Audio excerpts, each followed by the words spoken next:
ঈশ্বর মঙ্গলময়। হালেলুয়া। তিনি জীবন্ত ঈশ্বর। আর কতজন এখানে রয়েছি আমরা ঈশ্বরের বাক্যকে ভালোবাসি? কতজন রয়েছি? সত্যি হাত তুলবেন যদি আপনি ভালোবাসেন, তো হাত তুলবেন। এতজন ঈশ্বরের বাক্যকে ভালোবাসি না? তো এটা হচ্ছে আপনার গুরুত্বপূর্ণ সময়, এটা আপনার ফেভারিট সময় হবে, তাই না? আপনি যদি প্রকৃতপক্ষে ঈশ্বরের বাক্যকে ভালোবাসেন তাহলে এটা হবে আপনার সব থেকে ফেভারিট সময়, তাই না? বাক্য থেকে দেখবো যোহন লিখিত সুসমাচার তার 14 অধ্যায় 3 পদ। যোহন লিখিত সুসমাচার তার 14 অধ্যায় 3 পদ। যোগা প্রত্যেকে পেয়েছেন? দেখুন আমি 1 থেকে পড়ছি তো আপনাদের বুঝতে সুবিধা হবে। যোহন তার 14 অধ্যায় 3 পদ। তোমাদের হৃদয় উদ্বিগ্ন না হোক, ঈশ্বরে বিশ্বাস করো, আমাতেও বিশ্বাস করো। আমার পিতার বাড়িতে অনেক বাসস্থান আছে, যদি না থাকি তো তোমাদেরকে বলিতাম, কেননা আমি তোমাদের জন্য স্থান প্রস্তুত করিতে যাইতেছি। এবার 3 পদ একসঙ্গে পড়বো। আর আমি যখন যাই ও তোমাদের জন্য স্থান প্রস্তুত করি, তখন পুনর্বার আসিব এবং আমার নিকটে তোমাদেরকে লইয়া যাইব, যেন আমি যেখানে থাকি তোমরাও সেখানে থাকো। হালেলুয়া। দেখুন ঈশ্বরের বাক্য আমাদের একটা ছবি দেখাচ্ছে, ঠিক আছে? ঈশ্বরের বাক্য আমাদের কি দেখাচ্ছে? ছবি দেখাচ্ছে। দেখুন 3 পদে ঈশ্বরের বাক্য যখন আমরা পড়ছি, যিশু বলছেন আমি একটা জায়গায় যাচ্ছি, তোমাদের জন্য আমি স্থান প্রস্তুত করছি, আমি আবার আসবো, আবার এসে তোমাদেরকে নিয়ে যাব। কিন্তু একটা বাক্য এখানে দেখুন লেখা আছে, যেন আমি যেখানে থাকি তোমরাও সেখানে থাকো। আপনি পড়েছেন এই অংশকে? আমি যেখানে থাকি তোমরাও সেখানে থাকো। আচ্ছা, এই কথাটা যে যিশু বলছিলেন, কোথায় ছিলেন তিনি? এই কথাটা যে তিনি বলছিলেন, তিনি কোথায় ছিলেন? কোথায় ছিলেন? পৃথিবীতে ছিলেন, কারণ তিনি শিষ্যদের সঙ্গে কথা বলছেন, তাই না? হ্যাঁ কি না? আপনারা আমার কথা একমত? ঈশ্বরের বাক্য বলছেন যেখানে আমি থাকি, মানে প্রভু যিশু এই পৃথিবীতে আছেন। এই পৃথিবীতে থেকে তিনি বলছেন আমি যেখানে থাকি। একটু অবাক লাগছে না? লাগছে কিনা? যিশু পৃথিবীতেই আছে আর পৃথিবীতে থেকেই বলছে আমি যেখানে থাকি তোমাদেরকেও সেখানে নিয়ে যাই, তোমরাও সেখানে থাকো। মানে প্রভু যিশু খ্রিস্ট এই পৃথিবীতে থেকেও তিনি আরেকটা জায়গায় উপস্থিত ছিলেন। বুঝতে পারছি আমার কথা? এই পৃথিবীতে প্রভু যিশু হাঁটা চলা করছে, খাওয়া দাওয়া করছে, কথা বলছে, সবকিছু করছে, তার সঙ্গেও তিনি আরেক জায়গায় উপস্থিত আছেন। সেটা কোথায় জানেন? স্বর্গেতে। কোথায়? স্বর্গেতে। ঈশ্বরের বাক্য বলছে পৃথিবীতে যিশু চলাফেরা করছিল, পৃথিবীতে শিষ্যদের সঙ্গে কথা বলছে, কিন্তু এইখানে থেকেও তিনি আরেকটা জায়গায় নিজের জায়গাকে দেখাচ্ছে। হালেলুয়া। জানেন, আমি আর আপনি যখন প্রভু যীশু খ্রিস্টকে বিশ্বাস করেছি, সে ঈশ্বর সেই স্থানকে আমাদের জন্য দিয়েছে। আচ্ছা, যদি আপনাদের ঘর না থাকে, কি আপনাদের অসহায় তো? হ্যাঁ, অসহায় তো। ঈশ্বর ছাড়া শুধু বাঁচা যায় না এটাই নয়, কিন্তু জানেন ঈশ্বর তার বাক্যে প্রকাশ করছে যে প্রভু যীশু খ্রিস্টই হচ্ছে আমাদের বাসস্থান। কেউ বলে হালেলুয়া। আপনি শুধু ঈশ্বরের ছাড়া বাঁচতে পারেন না, এটাই শুধু সম্পূর্ণ সত্য নয়, কিন্তু আরেকটা সত্য হচ্ছে আপনি প্রভু যীশু খ্রিস্টতেই রয়েছেন। হালেলুয়া। আপনার ঘর কোথায়? প্রভু যীশু। কারণ ঈশ্বরের বাক্য বলছে ফলত কেউ যদি খ্রিস্টে থাকে সে কি সৃষ্টি? নতুন সৃষ্টি। থাকে, কি বলছে? থাকে। কেউ যদি খ্রিস্টে থাকে, মানে খ্রিস্ট যিশু এমন একটা শুধু ব্যক্তি নয়, তিনি হচ্ছেন এমন একটা জায়গা যেখানে থাকা যায়। হালেলুয়া। তিনি ব্যক্তি, তিনি আমাদের জন্য একজন ঈশ্বর, তিনি একজন পার্সন, একটা পার্সোনালিটি। তার সঙ্গেও তিনি আরেকজন হচ্ছেন যেখানে থাকা যায়, যেখানে বসবাস করা যায়। সেটা সম্পূর্ণ আলাদা। সেটা আনন্দের বিষয় কিনা? যেখানে যেখানে বসবাস করা যায়। এই জন্য ঈশ্বরের বাক্য এখানে বলছে, আমি যেখানে থাকি তোমরাও সেখানে থাকো। জানেন, যিশু যেখানে থাকেন সেখানে কি বাস করে? ধার্মিকতা। কি বাস করে? ধার্মিকতা, শান্তি, আনন্দ বাস করে। কি বাস করে? ধার্মিকতা, শান্তি, আনন্দ বাস করে। তার জায়গাটা হচ্ছে ধার্মিকতার জায়গা, তার জায়গাটা হচ্ছে শান্তির জায়গা, তার জায়গাটা হচ্ছে আনন্দের জায়গা। মানে ধার্মিকতা মানে কি? এমন একটা জায়গা যেখানে পাপ বসবাস করতে পারে না। শান্তির এমন একটা জায়গা যেখানে অশান্তি টিকে থাকতে পারে না। আনন্দের এমন একটা জায়গা যেখানে দুঃখ থাকতে পারে না। আমরা এগুলো কখন শুনে থাকি? স্বর্গের কথা শুনে থাকি না? স্বর্গে কোনো পাপ নেই, স্বর্গে অনেক শান্তি আছে, ওখানে কোনো অশান্তি ঝগড়া নেই, স্বর্গে কোনো দুঃখ নেই, কারো চোখে জল পড়ছে না, সেখানে তিনি সমস্ত চোখের জলকে মুছিয়ে দিচ্ছেন। কিন্তু সেই জায়গাটা কোথায় জানেন? সেই জায়গাটা হচ্ছে খ্রিস্ট, সেই জায়গাটা হচ্ছে যিশুতে, সেই জায়গাটা হচ্ছে ঈশ্বরের গৌরবের জায়গা, যেখানে প্রভু যীশু খ্রিস্ট তিনি আমাদেরকে রেখেছেন। ঈশ্বর আমাদেরকে, আমরা প্রথমে তা ছিলাম না, ছিলাম কি? যদি আমরা জানি ঈশ্বরের বাক্যকে, আপনি জানবেন আগে বলা হতো ঈশ্বর জিহুদীদের ঈশ্বর, তাই না? বলা হতো কিনা ইসরায়েলের ঈশ্বর। কি প্রথমে আব্রাহাম ছিলেন, তারপর আব্রাহাম থেকে এলো ইসহাক, তারপর ইসহাক থেকে এলো যাকব, ইসরায়েল। যাকবের মানে কি? ইসরায়েল তাকে নাম দেওয়া হয়েছে। ঈশ্বর একটা বাউন্ডারি করে রেখেছিল। কি করে রেখেছিল? বাউন্ডারি করে রেখেছিল, একটা দেওয়াল তুলে রেখেছিল যে আমি কাদের ঈশ্বর? জিহুদীদের ঈশ্বর। কাদের ঈশ্বর? আর এই যে বাউন্ডারিটা ছিল, এই যে দেওয়ালটা ছিল, কিসের জানেন? ব্যবস্থা ছিল। কিসের ছিল? ব্যবস্থা, নিয়মের। কিন্তু প্রভু যিশু তার রক্তের মধ্যে থেকে, প্রভু যিশু আসার মধ্যে থেকে সেই বাউন্ডারিকে ভেঙে দিয়েছেন। হালেলুয়া। এখন তিনি শুধু জিহুদীদের ঈশ্বর না, এখন তিনি ইসরায়েলের ঈশ্বর না, এখন তিনি কাদের ঈশ্বর? সকলের ঈশ্বর। এটাই ছিল ঈশ্বরের আসল উদ্দেশ্য। ঈশ্বরের উদ্দেশ্য এটা ছিল না যে জিহুদীরাই শুধু তার নামকে গৌরব করবে, জিহুদীরাই তার নামকে প্রশংসিত করবে, কিন্তু ঈশ্বরের ইচ্ছা ছিল প্রত্যেককে আমরা তার নামকে গৌরব করি, প্রত্যেককে আমরা তার বাসস্থানে। সংগীতা 91 কি বলছে? বার করুন গীত সংগীতা তার 91 অধ্যায়। গীত সংগীতা তার 91 অধ্যায় 1 পদ। যে ব্যক্তি পরাৎপরে অন্তরালে থাকে সে সর্বশক্তিমানের ছায়াতে বসতি করে। 2 পদ। আমি সদাপ্রভু বিষয়ে বলিব, তিনি আমার আশ্রয়, আমার দুর্গ, আমার ঈশ্বর, আমি তাহাতে নির্ভর করি। হালেলুয়া।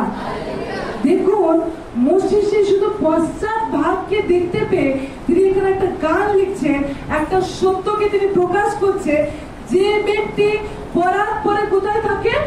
অন্তরালে। কোথায় থাকে? কোথায় থাকে? অন্তরালে। আপনাকে আমি আজকে সেই জায়গায় নিয়ে যেতে চাই, সেই বিষয়কে দেখাতে চাই।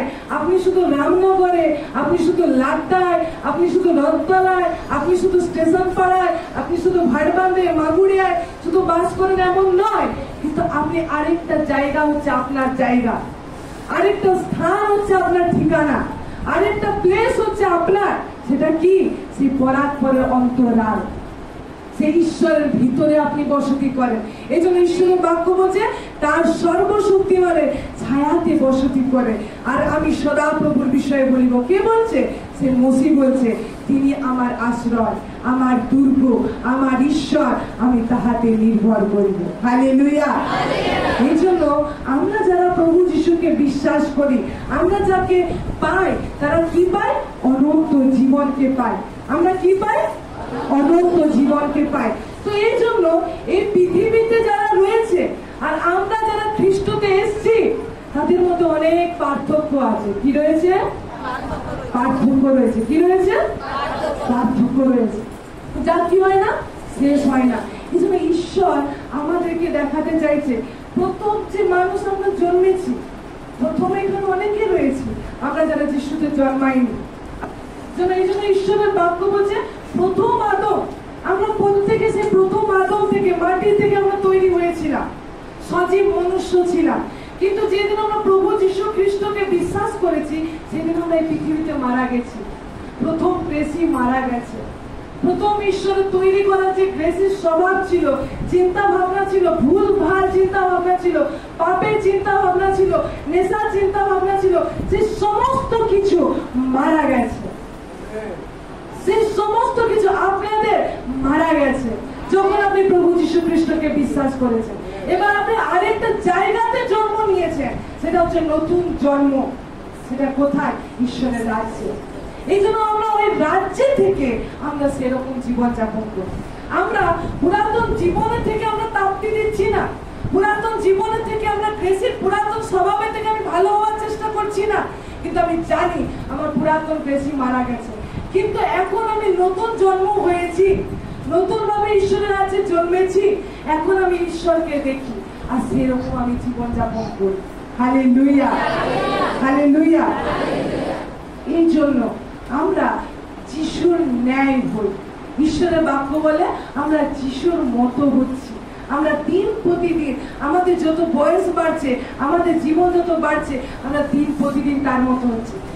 একটা বাচ্চাকে দেখে মনে করুন, সে যখন ছোট বাচ্চা থাকে, আপনার কি মনে হয় সে একদিন ডাক্তার হতে পারবে? ছোট বাচ্চা সে কি তখনই সব কাজ করতে শুরু করতে? তখনই সে ভালো, সে নিজে নিজে খেতে শুরু করতে, মানুষের জীবনে শুরু করতে, তাই না? না, যখন আমরা প্রভু যীশু খ্রিস্টকে বিশ্বাস করি, তখনও আমাদের যখন নতুন জন্ম হয় আমরা একটা শিশু থাকি। কি থাকি? শিশু থাকি। আমরা যখন যিশুকে গ্রহণ করেছি, বিশ্বাস করেছি, বাপ্তিস্ম নিয়েছি, আমাদের ঈশ্বরের জন্ম হয়েছে। আমরা কোথায় জন্ম নিয়েছি? স্বর্গরাজ্যতে। কোথায় আমাদের নাম এন্ট্রি হয়েছে? স্বর্গরাজ্যতে। আর যখন আমরা সেখানে জন্ম নিয়েছি এবং সেই রাজ্যে থেকে, সেই এনভায়রনমেন্টে থেকে, সেই পরিবেশে থেকে আমি বড় হচ্ছি, সেই পরিবেশে থেকে আমি জীবন যাপন করছি। এই পৃথিবীতে তো আছি, কিন্তু আমার চিন্তা ভাবনা পৃথিবীর মতো নয়। এই রাজ্যেতে এই হয়তো অনেক নেগেটিভ ভিতরে আমরা জীবন যাপন করছি, কিন্তু আমার চিন্তা ঈশ্বরের ভিতরে। হালেলুয়া।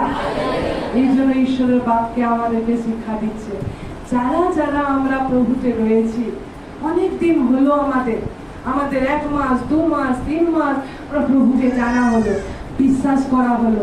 প্রভু যীশু চাইছে আমাদের চিন্তাধারা যে স্বর্গ রাজ্যের ন্যায় হোক, আমাদের চলাফেরা স্বর্গ রাজ্যের ন্যায় হোক।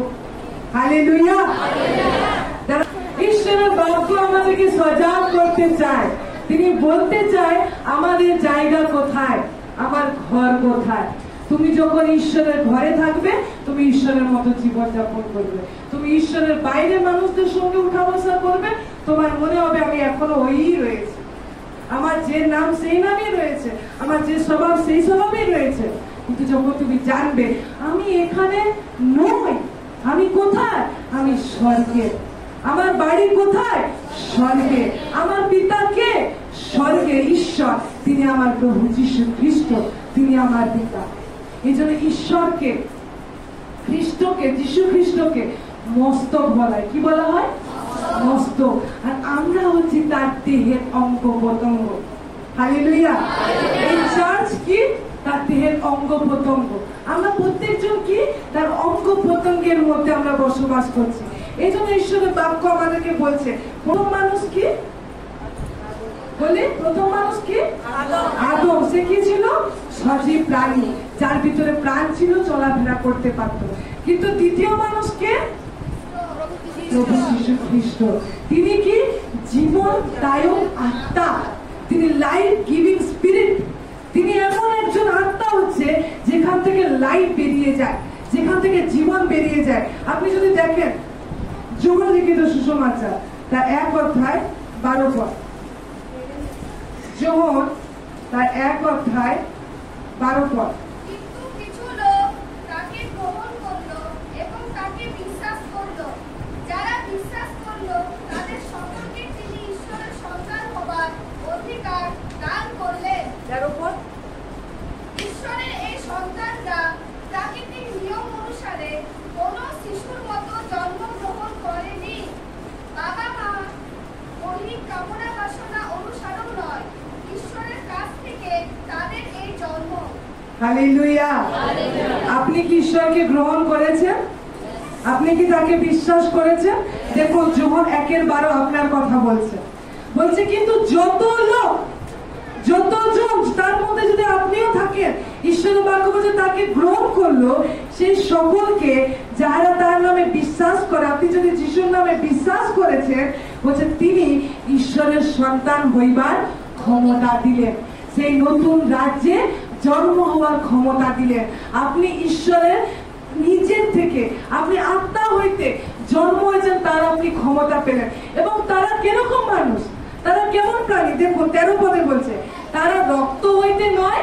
বুঝতে পারছি আমরা, তারা যে প্রথম মানুষ আদম সজীব প্রাণী ছিল, রক্ত দ্বারা জীবন যাপন করত, সেই রক্ত দ্বারা নয়। তারপরে কি বলছে? মানুষের ইচ্ছা হইতে নয়, তার বাবা মার কামনা বাসনা থেকে নয়। এবং কি বলছে? মানুষের ইচ্ছা হইতেও নয়, কিন্তু ঈশ্বর হইতে জাত। হালেলুয়া। আপনার জায়গা কোথায়? খ্রিস্টে আপনার জায়গা। কোথায় আপনার জায়গা? খ্রিস্টে, সেই যিশুতে আপনার জায়গা। আপনি যখন প্রভু যিশু খ্রিস্টকে বিশ্বাস করেছেন, আপনি আর নিজেকে মানুষ প্রাণী হিসেবে আর দেখতে পারেন না। কেন বলুন তো? কারণ 1 করিন্থীয় 15:45 আমাদের স্পষ্ট বলছে, দ্বিতীয় মনুষ্য কোথা হইতে? স্বর্গ হইতে। কোথা হইতে? স্বর্গ হইতে। দ্বিতীয় মনুষ্যকে প্রভু যীশু খ্রিস্ট, তিনি হচ্ছে স্বর্গ হইতে। আর ঈশ্বরের বাক্য বলছে তিনি হচ্ছেন আমাদের প্রথম জাত। প্রথম জাত মানে কি? তিনি এমন একজন ছিলেন যিনি ফার্স্টে তিনি দেখিয়েছেন স্বর্গে কিভাবে মানুষরা বসতি করে, স্বর্গে মানুষরা কিভাবে চলাফেরা করে। আপনি 13 পদের দেখুন, রোমিও 8:11 পদ কি বলছে? আর যিনি মৃতগণের মধ্য হইতে যিশুকে উঠাইলেন, তাহার আত্মা যদি তোমাদিগতে বাস করেন, তবে যিনি মৃতগণের মধ্য হইতে খ্রিস্ট যিশুকে উঠাইলেন, তিনি তোমাদের অন্তরে বাসকারী আপন আত্মা দ্বারা তোমাদের মর্ত দেহকেও জীবিত করিবেন। হালেলুয়া। ঈশ্বরের বাক্য বলছে, দেখুন আপনাদেরকে আমি যে বিষয় বলছিলাম, যখন প্রভু যিশু জন্মেছিলেন তার শরীরে রক্ত ছিল, ঠিক কিনা? ছিল কিনা? তার কারণ তাকে ক্রুশে দেওয়া হয়েছিল, তার শরীর থেকে পুরো রক্ত ঝরে ঝরে পড়লো। আবার যখন তাকে কবরে দেওয়া হলো, তিনি কোথায় ছিলেন? কবরে যখন ছিলেন, কবর থেকে যখন তিনি তাকে কে উঠিয়েছিলেন? ঈশ্বর, সে আত্মা। কি বলছে এখানে? তাকে ঈশ্বরের আত্মা উঠিয়েছে। আচ্ছা, তিনি যখন উঠলেন, 40 দিন তিনি খাবার খেলেন, 40 দিন তিনি চলাফেরা করলেন, শিষ্যদের সাথে কথা বললেন, সুসমাচার দিলেন, তখন কি সে রক্তের দ্বারা করছিল? কার দ্বারা করছিল? আত্মার দ্বারা। কার দ্বারা করছিল? আত্মার দ্বারা। তাহলে আপনার জীবন, যারা প্রভু যীশু খ্রিস্টকে বিশ্বাস করেছি, গ্রহণ করেছি, আমরা আমাদের জীবন রক্তে নেই। কোথায় নেই? রক্তে নেই। নিজে বোঝার চেষ্টা করুন। যদি আপনার জীবন রক্তে থাকে, আপনাকে শয়তান যে কোনো ভাবে মেরে দিতে পারে, যে কোনো ভাবে। যে খ্রিস্টে না থাকা ব্যক্তি, তাকে রক্তে কোনো ইনফেকশন তার চলে গেল, সে মারা যেতে পারে। সে কি হতে পারে? মারা যেতে পারে। কিন্তু আত্মায় আপনাকে কি করে অসুস্থ করবে? আত্মায় আপনাকে কি করে মেরে ফেলবে? এই জন্য ঈশ্বরের বাক্য আমাদেরকে বলছে, যারা নতুন জন্মপ্রাপ্ত ব্যক্তি, যারা ঈশ্বর হইতে জন্ম নিয়েছে, তারা রক্ত হইতে নয়, কিন্তু সে একই আত্মা দ্বারাও আমাদেরকে জীবিত করা হয়েছে। হালেলুয়া। এই জন্য নিজের জায়গা, যে আমাদেরকে তিনি একটা নতুন জায়গায় সৃষ্টি করেছেন, একটা স্থানে সৃষ্টি করেছেন, আমরা হচ্ছি তার দেহের অংশ। আমরা কে? তার দেহের অংশ। আপনি একটু ফিজিক্যাল রূপে, একটা শারীরিক ভাবে একটা যখন বাচ্চাকে জন্ম হতে দেখেন, তখন কি বেরোয়? বাচ্চার মায়ের গর্ভ হইতে প্রথমে মাথা বেরোয় না? যখন একটা বাচ্চা স্বাভাবিক ভাবে জন্মগ্রহণ করে, একটা মায়ের তার পেট থেকে যখন জন্মগ্রহণ করে, তখন বাচ্চার কি প্রথমে বেরিয়ে আসে? মাথা, তাই তো? তারপর তার দেহ বেরিয়ে আসে। হ্যাঁ, ঈশ্বরের বাক্য আমাদের বলছে তিনি আমাদের কি জাত? প্রথম জাত। মানে প্রভু যীশু খ্রিস্ট যখন মৃত্যুকে হারালেন, কবর থেকে যখন তিনি উঠলেন, তিনি আমাদের মাথা বেরিয়ে এসেছিল। হালেলুয়া। আমরা বুঝতে পারছি তিনি কি প্রথমে বেরিয়ে এসেছিলেন? আমাদের সেই মস্তক। বলছে খ্রিস্ট আমাদের মস্তক, খ্রিস্ট আমাদের মাথা। যখন তিনি কবরকে ছেদ করে যখন তিনি বেরোলেন, তিনি আমাদের মাথা বেরিয়ে এসেছেন। এবার তার দেহকে, তার দেহ হচ্ছে আমরা। হালেলুয়া। আমরা কে? আমরা তার দেহ হচ্ছে। তিনি যখন কবর থেকে উঠলেন, মস্তক, আমাদের মস্তক বেরিয়েছে, আমাদের পুরো দেহের ভিতরে সেই মাথা বেরিয়ে এসছে। তিনি হচ্ছে প্রভু যীশু খ্রিস্ট। আর যখন আজকে আমরা তার কালিসিয়া, আমরা যখন তার মন্ডলী আজ একত্রিত হয়েছি, ঈশ্বর বলে তোমরা আমার দেহ, তোমরা আমার অংশ। তখন আমরা কে? আমরা তার দেহ। তো মাথা আমাদেরকে যেমন লিড করবে, মাথা আমাদেরকে যেমন চালাবে, খ্রিস্ট আমাদেরকে যেখানে যেতে বলবে আমরা সেইভাবে জীবন যাপন করব। আচ্ছা, আপনার হাতে যদি মশা বসে, কে প্রথমে নির্দেশ দেয়? এই মাথা থেকে নির্দেশ আসে না? এই হাতকে লিড করে, মারো, আপনি মারেন, তাই না? তো খ্রিস্ট আমাদের কি? মাথা। খ্রিস্ট আমাদের কি? মাথা। আর সেই মাথা আমাদেরকে লিড করছে, সেই মাথা আমাদেরকে নেতৃত্ব দিচ্ছে কি প্রকারে কার্য করতে হয়, কি প্রকারে জীবন যাপন করতে হয়। তো আমরা কে? খ্রিস্টের দেহের অঙ্গ। একটা মুহূর্ত ভাবুন, আপনি হলেন খ্রিস্টের দেহের অঙ্গ। আপনি বুঝতে পারছেন এই কথাটার অর্থ কি দাঁড়াচ্ছে? আপনি হলেন খ্রিস্টের দেহের অঙ্গ। মানে আপনাকে দেখা মানে খ্রিস্টের দেহকে দেখা। আপনার কার্য মানে আপনার খ্রিস্টের অঙ্গ কাজ করছে। আপনার প্রত্যেকটা আঙ্গুল, আপনার চোখ, আপনার নাক, আপনার মুখ, আপনার দেহ, প্রত্যেকটা কি দেখায় জানেন? খ্রিস্টের দেহকে দেখাচ্ছে। একটা মিনিট গুরুত্বপূর্ণ ভাবে চিন্তা করি যে আমি কে? আমি খ্রিস্টের অঙ্গ, আমি তার দেহের অংশ হচ্ছি। তাহলে আমার জীবন যখন কেউ দেখে, তখন কি প্রকারে দেখে? সে দেখে খ্রিস্টের দেহ হিসেবে। আপনাকে যখন স্বর্গ হইতে দেখা হয়, জানেন আপনাকে কিভাবে দেখা হয়? খ্রিস্টের দেহ হিসেবে দেখা হয়। আপনি যখন বাক্যকে শুনছেন না, দেখা যাচ্ছে খ্রিস্টের দেহ বাক্য শুনছেন। কি করে পসিবল? সম্ভব? যদি খ্রিস্টের বাক্য চলে আর খ্রিস্টের দেহের লোকরা শুনবে না, হতে পারে? হতে পারে কি? সম্ভব না। ঈশ্বরের বাক্য আমাদেরকে শিক্ষা দিচ্ছে তিনি আমাদের মাথা আর তার এক দেহ। কটা দেহ তার? এক দেহ। একটি মাথার একটা দেহ। আমরা প্রত্যেকে তার দেহের অংশ। আমরা প্রত্যেকে তার দেহের কার্য। আমরা প্রত্যেকে, কেউ হয়তো তার আঙ্গুল, কেউ হয়তো তার হাত, কেউ হয়তো তার পা, কেউ হয়তো তার হাঁটু, কেউ হয়তো তার পেট। প্রত্যেকে কি? আমরা ঈশ্বরের দেহের অংশ। এই জন্য যখন আমরা আমাদের জীবনকে দেখি, তো কি প্রকারে দেখি? আপনি বার করুন, আপনি আরো স্পষ্ট হবেন। প্রথম করিন্থীয় তার 6 অধ্যায়,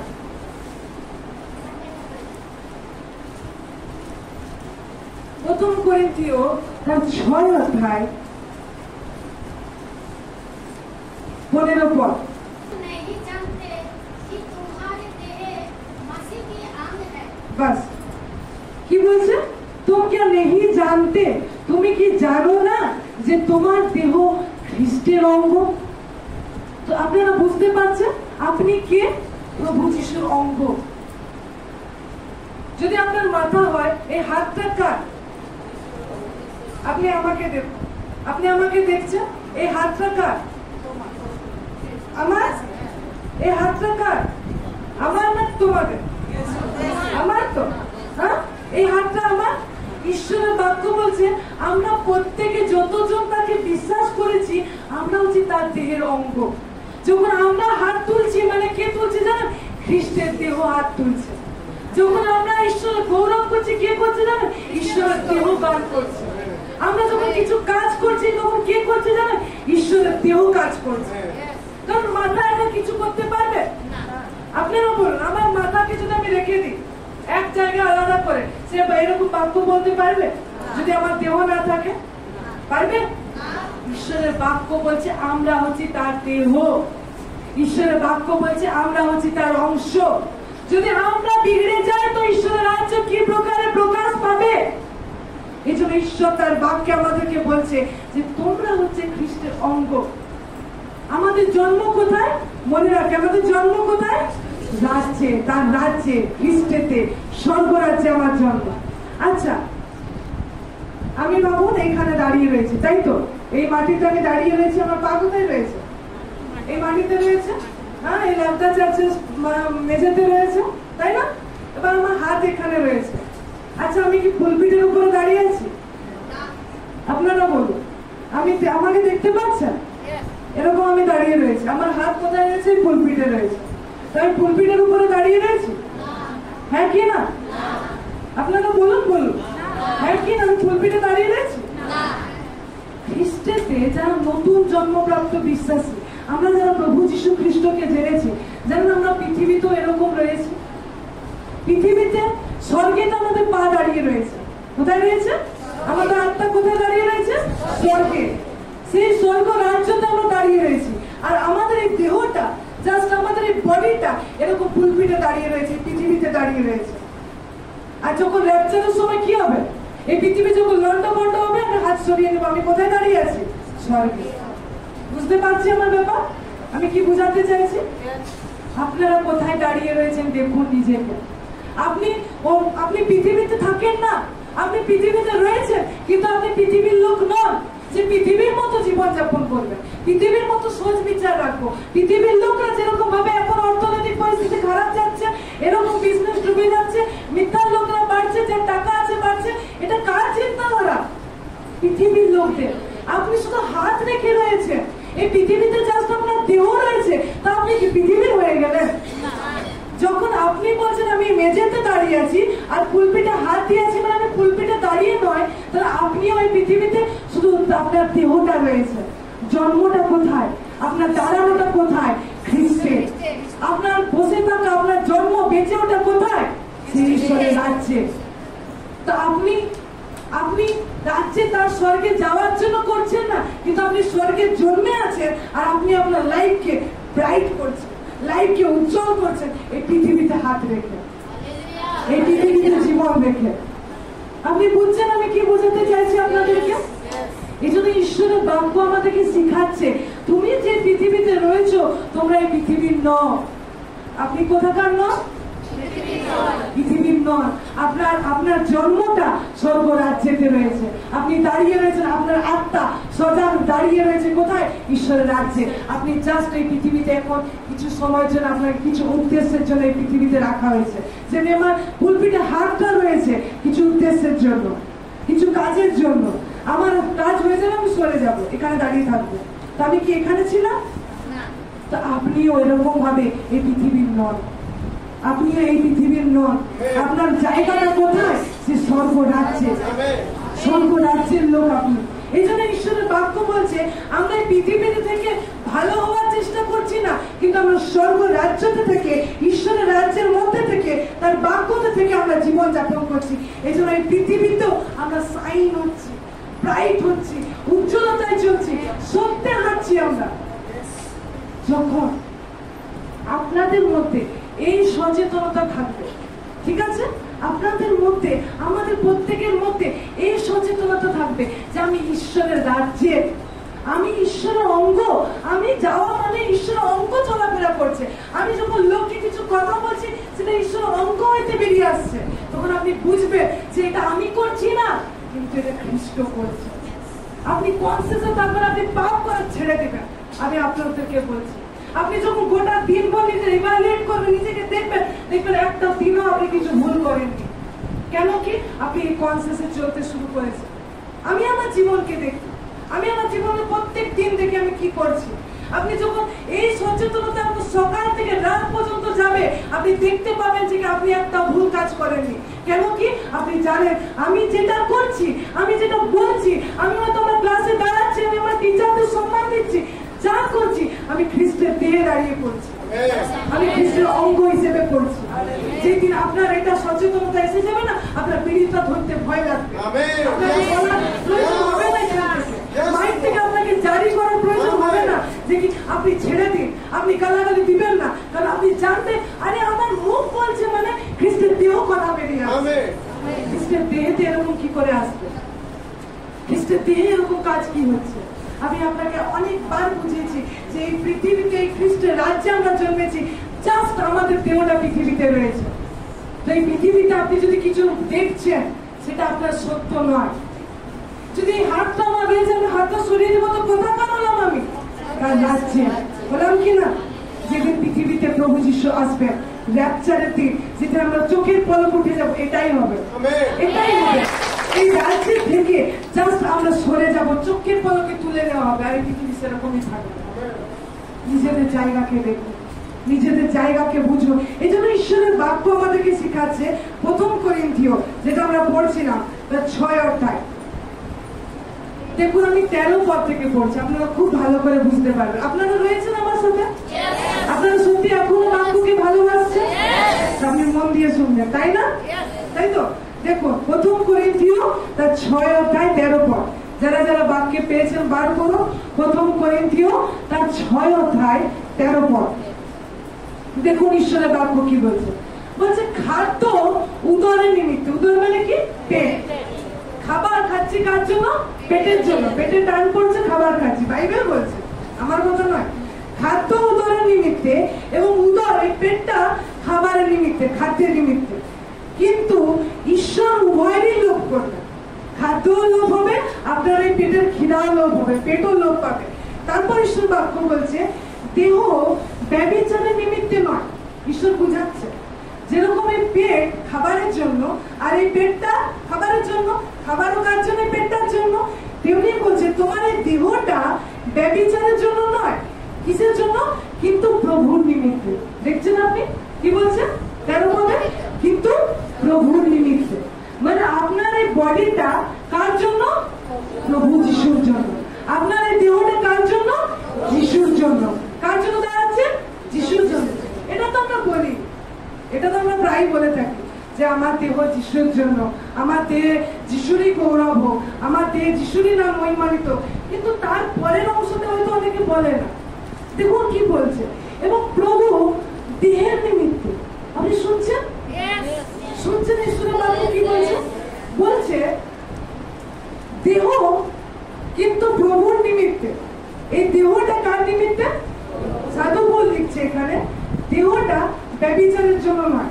ঠিক আছে? দেহটা ব্যভিচারের জন্য নয়, দেহটা কার জন্য? প্রভুর জন্য। কি বলছি? দেহটা কার জন্য? প্রভুর জন্য। আমার দেহটা যে পুরোটা রয়েছে ঈশ্বরের নামকে গৌরব করা, ঈশ্বরের গৌরব করা। তারপরে অংশ বলছে প্রভু, প্রভু দেহের জন্য। হালেলুয়া। আপনি বুঝতে পারছেন ঈশ্বরের বাক্য কি বলছে? আপনার এই বডিটা, আপনার এই দেহটা যেটা খ্রিস্টের দেহ, যেটা আপনার নয়। আপনি বলতে, এটা বলতে পারেন গ্রেসির দেহ, এটা গ্রেসির বডি, আপনি বলতে পারেন না। এটা কার দেহ? এটা খ্রিস্টের দেহ, আপনাকে দেওয়া হয়েছে। বুঝেছেন? আপনার এই বডিটা কি হয়েছে? দেওয়া হয়েছে, আপনাকে দেওয়া হয়েছে। না এটা তুমি রাখো, এই বডিটা আমি তোমাকে দিলাম। এই যে দেহটা দেখছো না, এই দেহটা আমার ছিল, আমি তোমাকে রাখতে দিয়েছি। এই দেহটার মালিক কে? প্রভু।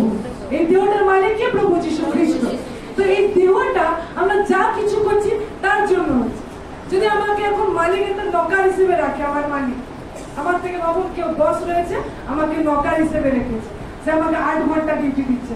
তো আমি যা কিছু কাজ করছি কার জন্য? কার লাভ হচ্ছে? বসে, তাই তো?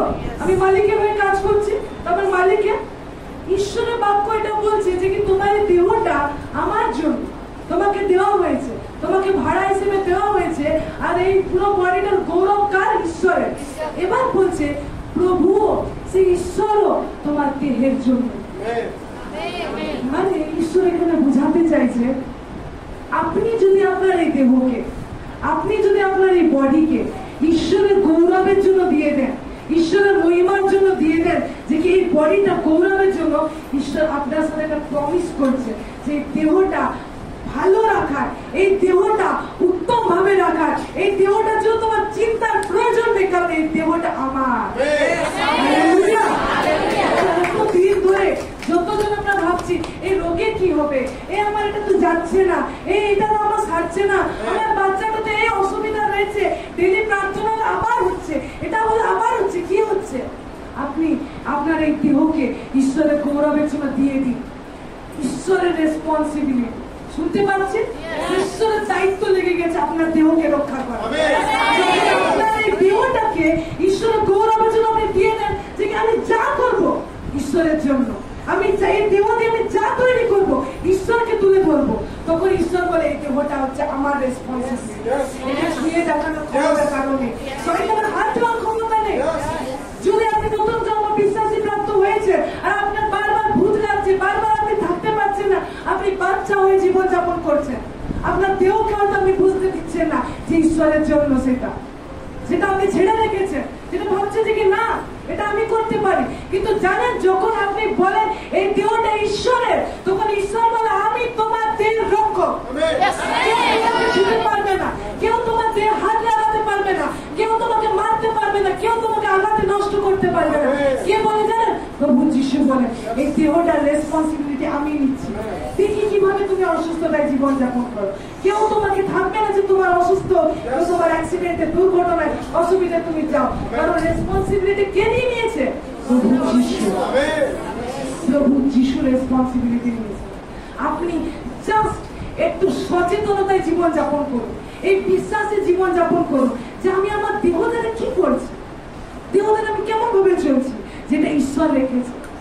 আপনার যদি আপনি দেখছেন আপনার স্ত্রী বা আপনার সন্তান প্রায় অসুস্থ হচ্ছে, আপনার ভূত লেগে যাচ্ছে, আপনি থাকতে পারছেন না, এই যন্ত্রণা ওই যন্ত্রণা, আপনি দিয়ে দেখুন যে প্রভু আমার এই বডিকে আমি যা কিছু হোল্ডে করব তোমার জন্য, আর আমি জানি তোমার বাক্যতেই তো লেখা আছে প্রভু দেহের নিমিত্তে, প্রভু এই দেহটার জন্য, মানে আমার এই দেহতে প্রভু রয়েছে, প্রভু রেসপন্সিবিলিটি রয়েছে যেটা রক্ষা করা, প্রভু রেসপন্সিবিলিটি রয়েছে এই দেহটা বেস্ট দেহ, এই দেহটা গ্রেট দেহ, মহান হোক, এর মতো দেহ দেখতে না পাওয়া যায়। যখন আপনাদের বাচ্চা জন্ম হয় আপনারা বলেন না এই মা কত সুন্দর বাচ্চা হয়েছে, এত হেলদি বাচ্চা হয়েছে, বলে থাকেন কিনা? তো কেন? যখন মা বাবারা হেলদি থাকে, তাই না? হয় কিনা? তো ঈশ্বরের বাক্য বলছে তোমার দেহ কিছু তুমি দিয়ে দাও, তোমার দেহের রেসপন্সিবিলিটি, তোমার ছেলে, তোমার স্বামী, তোমার যত কিছু রয়েছে তার দায়িত্ব আমার। যখন যিশু বলে তার দায়িত্ব আমার, তো কে আপনাকে নড়াতে পারে? কে আপনাকে হাঁটাতে পারে? কে আপনাকে ফেলতে পারে? কে আপনাকে প্রলোভন দেখাতে পারে যে আপনি পাপে পড়তে পারে? না, কেউ নয়, কেউ নয়, এই পৃথিবীতে কেউ নয়। আপনি বড় ভাষায় প্রার্থনা করছেন, আপনি অনেক আরাধনা করছেন, অনেক প্রার্থনা করছেন, ওই জন্য ঈশ্বর আপনাকে রক্ষা করছে এমন নয়, কিন্তু আপনি প্রভু যিশুকে এই দেহ দিয়ে দিয়েছেন, প্রভু যিশুকে এই দেহ দিয়ে দিয়েছেন, আর আপনি তার গৌরবে জীবন যাপন করছেন।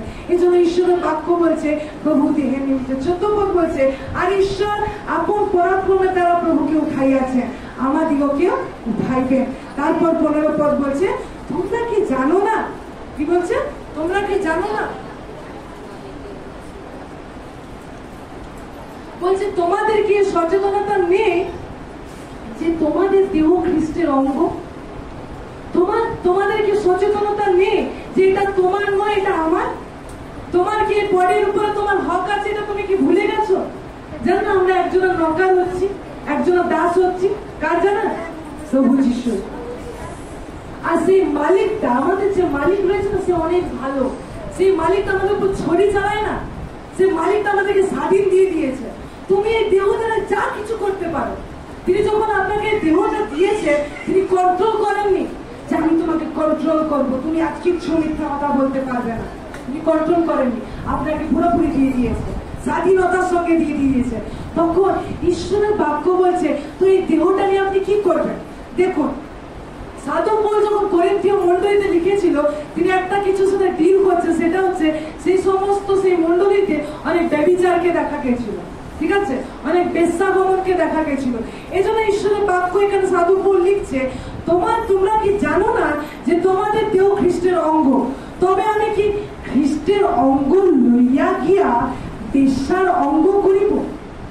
মানে আপনাকে ঈশ্বর দেহ দিয়ে দিয়েছে, এবার এই দেহটা আপনি বলছেন আচ্ছা ঈশ্বর আমাকে দেহ দিয়ে দিয়েছে, ঈশ্বর আমার ভিতর রয়েছে, ঈশ্বর রেসপন্সিবিলিটি নিয়ে নিয়েছে, আমার ভালো রাখার, আমার সুস্থ থাকার রেসপন্সিবিলিটি ঈশ্বর হয়ে গেছে, তাহলে কি আমার কিছু করতে হবে? হ্যাঁ, আপনার করণীয় আছে। মানে আপনার এই দেহটা নিয়ে, আপনার খ্রিস্টের অঙ্গ নিয়ে আপনি কিছু করতে পারেন। দেখছিলেন এখানে ঈশ্বরের বাক্য বলছে তবে আপনি কি খ্রিস্টের অঙ্গ লইয়া গিয়া বেশ্যার অঙ্গ করিব? মানে আপনার ডিউটি হচ্ছে, আপনার করণীয় হচ্ছে আপনি ঈশ্বরের দেহটা নিয়ে, এই যিশুর শরীরটা, কোনটা যিশুর শরীর? আপনি। মূর্তি আমরা তৈরি করিনি কেন বলুন তো? আপনি হচ্ছেন জীবিত ঈশ্বরের শরীর। এখানে কোনো মূর্তি নেই কেন, ফটো নেই কেন? কারণ আপনি জীবন্ত ঈশ্বরের দেহ নিয়ে ঘুরে বেড়াচ্ছেন। এই এখানে এই জন্য কোনো ফটো লাগানো নেই, কারণ আপনি জীবন্ত ঘোরাফেরা করছেন, আপনি ঈশ্বরের অঙ্গকে নিয়ে চলাফেরা করছেন। এবার ঈশ্বর বলছে তোমার এই যে খ্রিস্টের অঙ্গ তোমাকে যে দেওয়া গেছে, এই অঙ্গ দিয়ে কি তুমি গালি দিবে? তোমার এই যে খ্রিস্টের অঙ্গ দেওয়া গেছে, এইটা নিয়ে কি তুমি নোংরা নোংরা ভিডিও দেখবে? তোমার যে অঙ্গটা দেওয়া গেছে, তোমার যে দেহটা দেওয়া গেছে, এটা দিয়ে কি তুমি খারাপ খারাপ রিলস বানাবে? তোমার যে বডিটা দেওয়া গেছে, এটা নিয়ে কি তুমি কাউকে চুগলি করবে? ঈশ্বর জিজ্ঞেস করছে, সাধু বোন এখানে জিজ্ঞেস করছিল, তোমরা কি খ্রিস্টের দেহর অঙ্গ লইয়া গিয়া বেশ্যার অঙ্গ করিবে?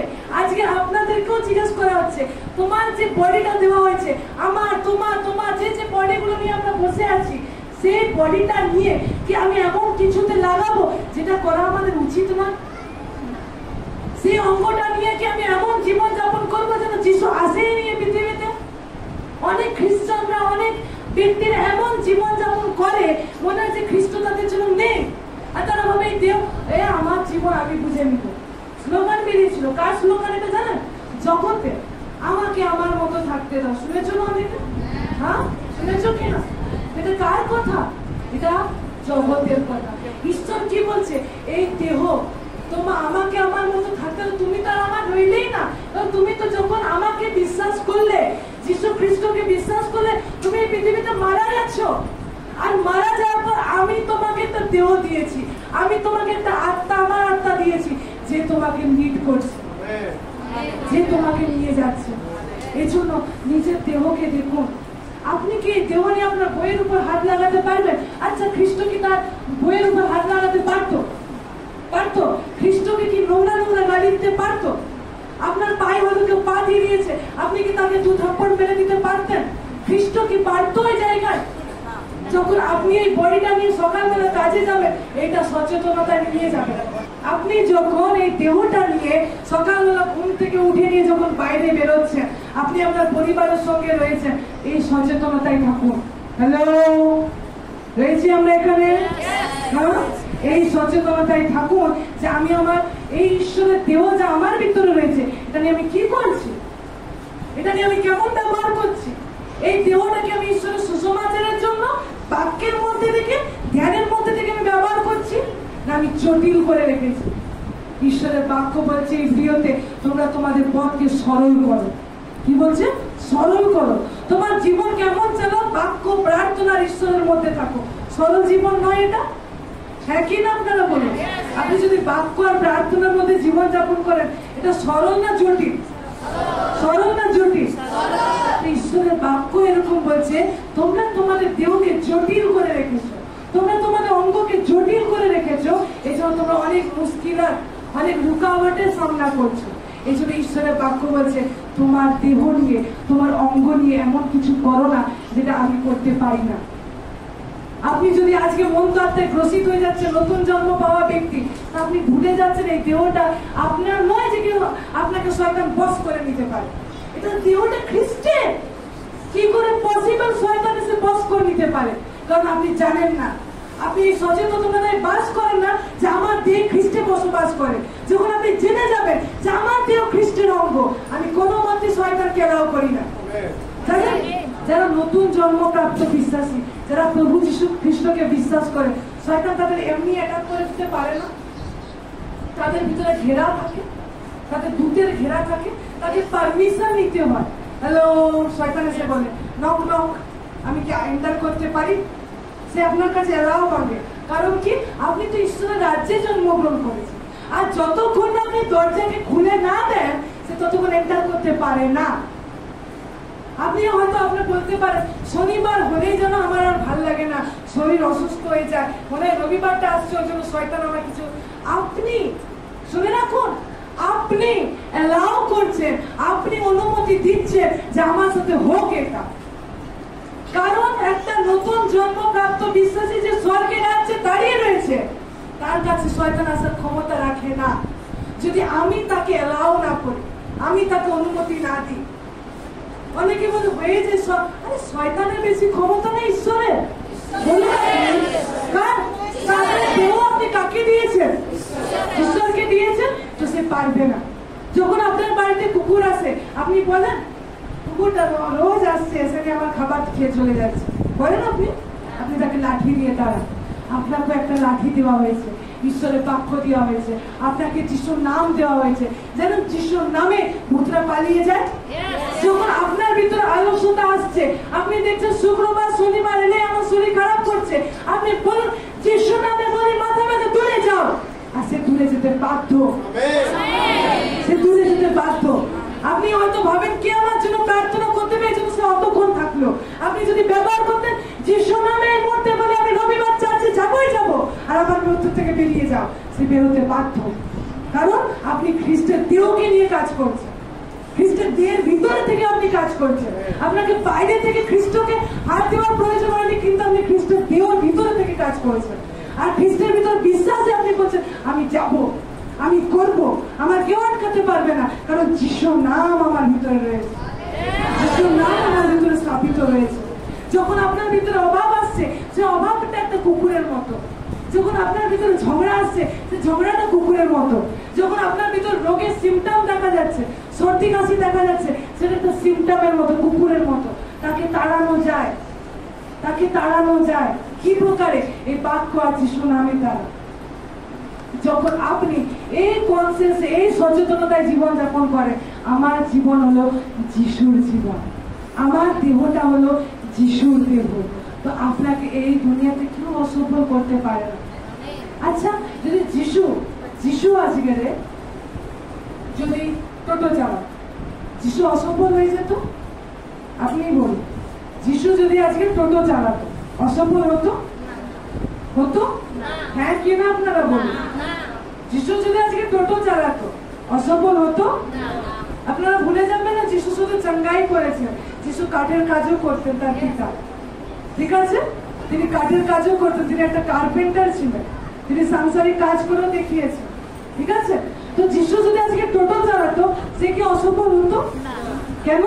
সে জানে আমি কোথাকার, আমি স্বর্গের রাজ্যে, এই পৃথিবীর অধিকার আমার ভিতরে রয়েছে, আমি যে কাজে হাত দিই সে কাজে সফল হই। যিশু যদি স্টুডেন্ট হতো, মন দিয়ে শুনি, হ্যালো, মন দিয়ে শুনি, যিশু যদি একটা ছাত্র হতো, যিশু যদি একটা ছাত্র হতো, পড়াশোনা করতো, তাহলে কি সে অসফল হতো? ফেল করতো? তার কি মনে হতো আজ পড়বো না? হ্যাঁ কি না? যিশুর মনে হতো? হ্যাঁ কি না? মনে হতো না? তাহলে আপনারও মনে হওয়ার নয়। কেন বলুন তো?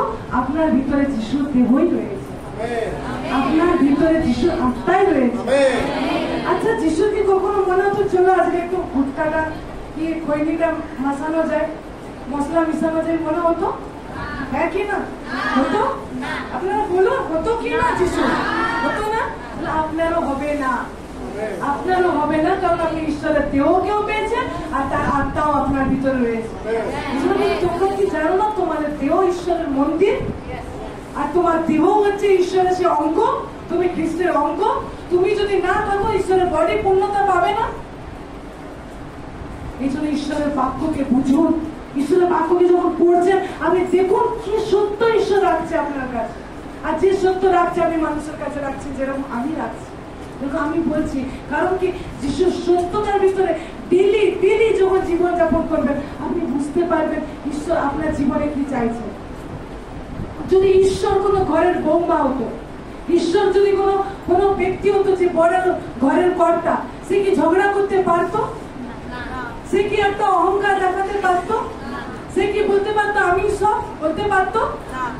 যিশু এই পৃথিবীর ঈশ্বরের পুত্র হয়েও তিনি নিচু হলেন।